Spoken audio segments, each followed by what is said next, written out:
Hey everyone, Matt here with the Maya Learning Channel. So if you've been following my most recent videos, you should have a pretty good handle on building effects graphs with the new Bifrost plugin. However, that still leaves two questions. Once you've built the graph, how do you cache it and render your final shot?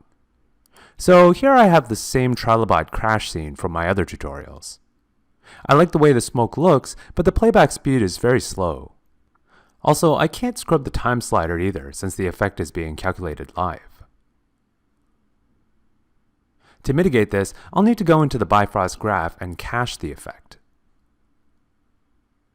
Now, there's a few different ways to do this, but all of them basically boil down to running the sim through a write node once for each frame, saving them to disk, and then switching to a read node after the cache is complete to switch Bifrost from calculating on the fly to reading from the cache.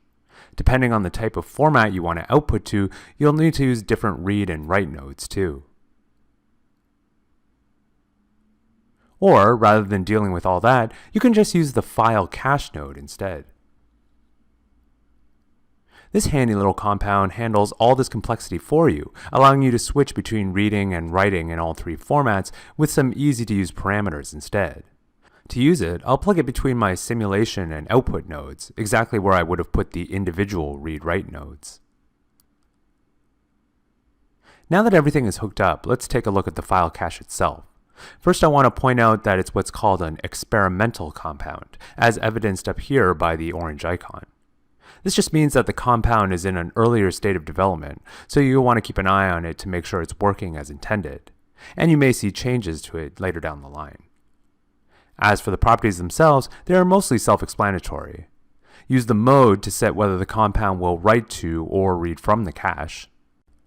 There's also a lazy mode, which will write automatically if it doesn't detect any cache files in the file name directory, and read if it does.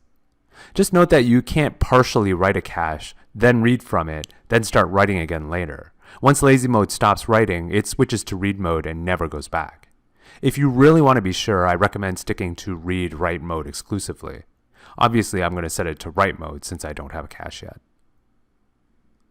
There's also a pass-through mode, which just passes the simulation through the node without doing anything to it. This more or less acts like an off switch. Next, we have the file name. Unlike a lot of other file name fields in Maya, this one won't automatically default to your current project folder, but rather to the home folder that is set by your operating system. On Windows, this is the My Documents folder by default. However, I'd prefer to put my cache files in the cache directory of my project folder.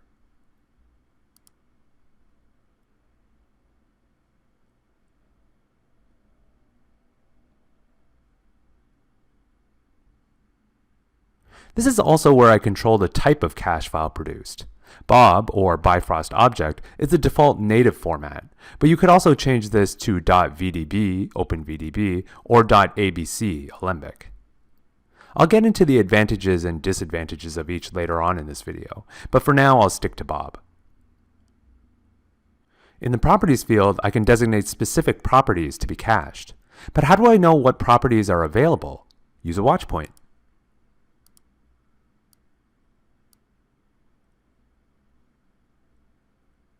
By default, all these properties are cached, but that can make our file size unnecessarily large. Since I'm using this for rendering, the only properties I really need are voxel fog density, voxel temperature, voxel velocity, voxel component, and voxel tile tree. Note that those last two are added automatically when using VDB.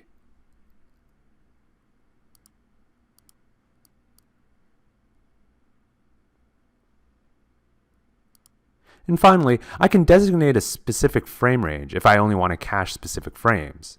Now I'm ready to start writing my cache. Before I do though, let me show you a little trick to speed up the process. If I just hide the smoke in the viewport, it won't have to evaluate and thus will play faster. However, for this to work, you need to have at least one other unhidden BIF object in your scene as well. This is because if all your BIFs are hidden, Maya won't ask Bifrost to evaluate anything, and thus nothing would cache. And then I'll play.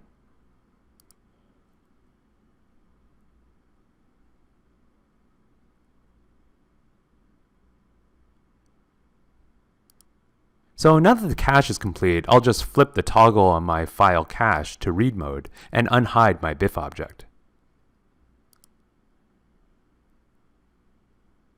And now playback is faster. And I can scrub back and forth without losing the smoke. If I ever want to change the simulation, I can set this back to pass-through, then make and test whatever simulation adjustments I want, before returning to write mode to overwrite the previous cache. So now that the simulation runs a little faster, I'm ready to render my final result. To prepare for that, I can sub in a nicer model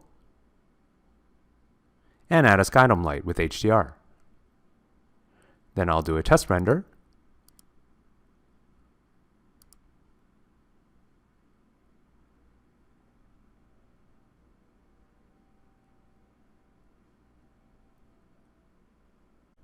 Now this looks okay, but it's just using the default dumb shader.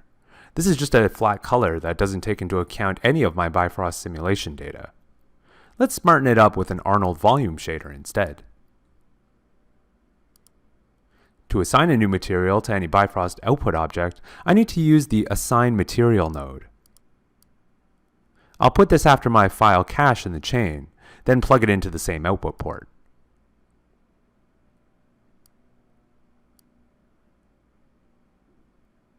Now I need to create a material for the smoke, which I'll do in the Hypershade. In this case, the most appropriate material is an AI standard volume shader. And once that's done, I can middle drag it into the graph, just like a transform or shape node. Then I'll just wire it up to the volume material port here. This process would be the same if I were assigning a surface or displacement as well. We're not quite done yet though, because a volume shader requires a bit more information. So I'll need to change the density channel to the simulation's voxel fog density and set emission and temperature channels to voxel temperature. Soon we hope to make only the temperature channel necessary. Note that you can also use the Bifrost Aero preset up here to set all these for you.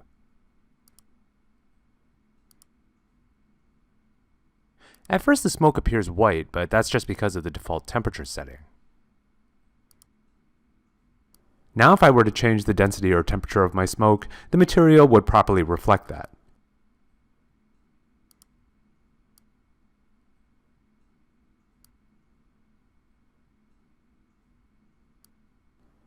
All that's left now is to batch render my finished animation.